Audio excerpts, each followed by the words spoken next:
हरे कृष्ण दोस्तों, आज हम जिस कहानी के बारे में आपको बताने जा रहे हैं वह कहानी उस समय की है जब भगवान श्री कृष्णचंद्र पृथ्वी पर अवतरित नहीं हुए थे। क्या कारण रहा भगवान श्री कृष्णचंद्र का, जो परम ब्रह्म है, उनका इस धरातल पे आने का? चलिए जानते हैं आज की इस कहानी में। दोस्तों, अब मैं आपको वह कहानी सुनाता हूँ जो नारद जी श्री गर्ग संहिता में बता रहे हैं। बहुत पहले की बात है। दानव, दैत्य, असुर स्वभाव के मनुष्य और दुष्ट राजाओं के भारी भार से अत्यंत पीड़ित हो पृथ्वी गौ रूप धारण करके अनाथ की भांति रोती बिलखती हुई अपनी आंतरिक व्यथा निवेदन करने के लिए ब्रह्मा जी की शरण में गई। उस समय उसका शरीर कांप रहा था।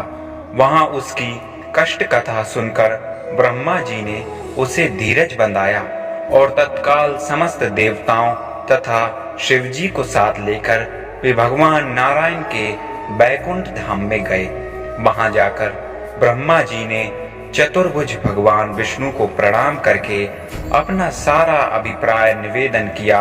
तब लक्ष्मीपति भगवान विष्णु उन उद्विग्न देवताओं तथा ब्रह्मा जी से इस प्रकार बोले। ब्राह्मण साक्षात भगवान श्री कृष्ण ही अगणित ब्रह्मांड के स्वामी, परमेश्वर, अखंड स्वरूप तथा देवातीत हैं। उनकी लीलाएं अनंत एवं अनिर्वचनीय हैं। उनकी कृपा के बिना यह कार्य कदापि सिद्ध नहीं होगा। अतः तुम उन्हीं के अविनाशी एवं परम उज्ज्वल धाम में शीघ्र जाओ। ब्रह्मा जी बोले, प्रभु, आपके अतिरिक्त कोई दूसरा भी परिपूर्णतम तत्व है यह मैं नहीं जानता। यदि कोई दूसरा भी आपसे उत्कृष्ट परमेश्वर है तो उसके लोक का मुझे दर्शन कराइए। श्री नारद जी कहते हैं, ब्रह्मा जी के इस प्रकार कहने पर परिपूर्णतम भगवान विष्णु ने संपूर्ण देवताओं सहित ब्रह्मा जी को ब्रह्मांड शिखर पर विराजमान गोलोक धाम का मार्ग दिखलाया। वामन जी के पैर के बाएं अंगूठे से ब्रह्मांड के शिरोभाग का भेदन हो जाने पर जो छिद्र हुआ था वह ब्रह्मा द्रव्य नित्य अक्षय नीर से परिपूर्ण था। सब देवता उसी मार्ग से वहां के लिए नियत जलयान द्वारा बाहर निकले। वहां ब्रह्मांड के ऊपर पहुंचकर उन सब ने नीचे की ओर उस ब्रह्मांड को कलिंग बिंब तुम्बे की भांति देखा। इसके अतिरिक्त अन्य भी बहुत से ब्रह्मांड उसी जल में इंद्रायण फल के सदृश इधर उधर लहरों में लुढ़क रहे थे। यह देखकर सब देवताओं को विस्मय हुआ। वे चकित हो गए। वहां से सोपानों से वह अत्यंत उपधासित हो रहा था। तट की शोभा देखते और आगे बढ़ते हुए वे देवता उस उत्तम नगर में पहुंचे जो अनंत कोटि सूर्यों की ज्योति का महान पूज्य जान पड़ता था। उसे देखकर देवताओं की आंखें चौंधिया गईं। वे उस तेज से पराभूत हो जहां के तहां खड़े रह गए। तब भगवान विष्णु की आज्ञा के अनुसार उस तेज को प्रणाम करके ब्रह्मा जी उसका ध्यान करने लगे। उसी ज्योति के भीतर उन्होंने एक परम शांतिमय साकार धाम देखा। उसमें परम अद्भुत कमलनाथ के समान धवल वर्ण 1000 मुख वाले भगवान शेषनाग दर्शन करके वे सभी देवताओं ने उन्हें प्रणाम किया। राजन, उन शेषनाग की गोदी में महान आलोकमय लोकविंद गोलोक धाम का दर्शन हुआ, जहां धामाभिमानी देवताओं के ईश्वर तथा गणनाशीलों में प्रधान काल का भी कोई वश नहीं चलता। वहां माया भी अपना प्रभाव नहीं डाल सकती। मन, चित्त, बुद्धि, अहंकार, 16 विकार तथा महत्व भी वहां प्रवेश नहीं कर सकते हैं। फिर तीनों गुणों के विषय में तो कहना ही क्या। वहां कामदेव के समान मनोहर रूप लावण्य शालिनी श्याम सुंदर विग्रह श्री कृष्ण पार्षदा द्वारपाल का कार्य करती थी। देवताओं को द्वार के भीतर जाने के लिए उद्धत देख उन्होंने मना किया। तब देवता बोले, हम सभी ब्रह्मा विष्णु शंकर नाम के लोकपाल और इंद्र आदि देवता हैं। भगवान श्री कृष्ण के दर्शनार्थ के लिए यहाँ आए हैं। श्री नारद जी सुनाते हैं, देवताओं की बात सुनकर उन सखियों ने, जो श्री कृष्ण की द्वारपालिकाएं थीं, अंतःपुर में जाकर देवताओं की बात कह सुनाई। तब एक सखी जो सतचंद्रा नाम से विख्यात थी, जिसके वस्त्र पीले थे और जो हाथ में बेत की छड़ी लिए थी, बाहर आई और उनसे उनका अभिष्ट प्रयोजन पूछा और उनसे उनका आने का कारण पूछा। सतचंद्रा बोली, यहाँ पधारे हुए आप सब देवता किस ब्रह्मांड के निवासी हैं, ये शीघ्र बताइए।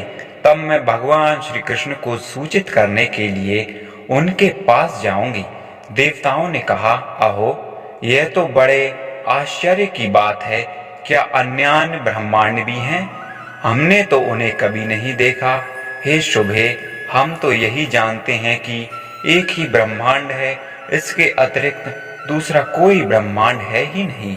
सतचंद्रा ने बोली, ब्रह्मदेव, यहाँ तो विरजा नदी में करोड़ों ब्रह्मांड इधर उधर लुढ़क रहे हैं।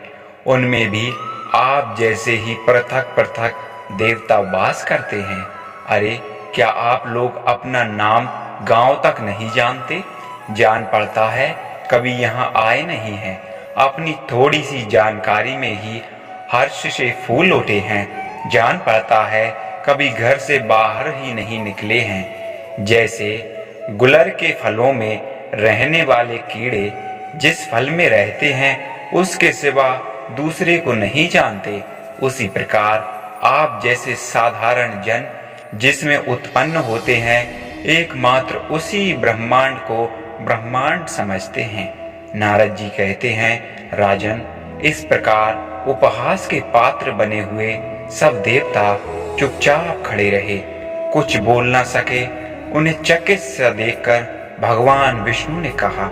श्री विष्णु बोले, जिस ब्रह्मांड में भगवान प्रशिक वर्ग का सनातन अवतार हुआ है तथा त्रिविक्रम विराट रूपधारी वामन के नख से जिस ब्रह्मांड में विवर बन गया है, वहीं हम निवास करते हैं। श्री नारद जी कहते हैं, भगवान विष्णु की यह बात सुनकर सतचंद्रा ने उनकी भूरी भरी प्रशंसा की और स्वयं भीतर चली गई। फिर शीघ्र ही आई और सबको अंतःपुर में पधारने की आज्ञा देकर वापस चली गई। तदंतर संपूर्ण देवताओं ने परम सुंदर धाम गोलोक का दर्शन किया। वहां गोवर्धन नामक गिरिराज शोभा पा रहे थे। गिरिराज का वह प्रदेश उस समय बसंत का उत्सव मनाने वाली गोपियों और गौओं के समूह से घिरा था। कल्प वृक्षों तथा कल्प लताओं के समुदाय से सुशोभित था और रास मंडल उसी मंडित अलंकृत कर रहा था। वहां श्याम वर्ण वाली उत्तम यमुना नदी स्वच्छंद गति से बह रही है। तट पर बने हुए करोड़ों प्रसाद उसकी शोभा बढ़ाते हैं तथा उस नदी में उतरने के लिए वैदूर्य मणि की सुंदर सीढ़ियां बनी हुई हैं। वहां दिव्य वृक्षों और लताओं से भरा हुआ वृंदावन अत्यंत शोभा पा रहा है। भांति भांति के विचित्र पक्षियों, भंवरों तथा वंशीवट के कारण वहां की सुषमा और बढ़ रही है। वहां सैन्य दल कमलों की सुगंधित पराग को चारों ओर पुनः पुनः बिखेरती हुई शीतल वायु मंद गति से बह रही है। वृंदावन के मध्य में 32 बनों से युक्त एक निज निकुंज है। 4 दीवारियां और खाइयां उसे सुशोभित कर रही हैं।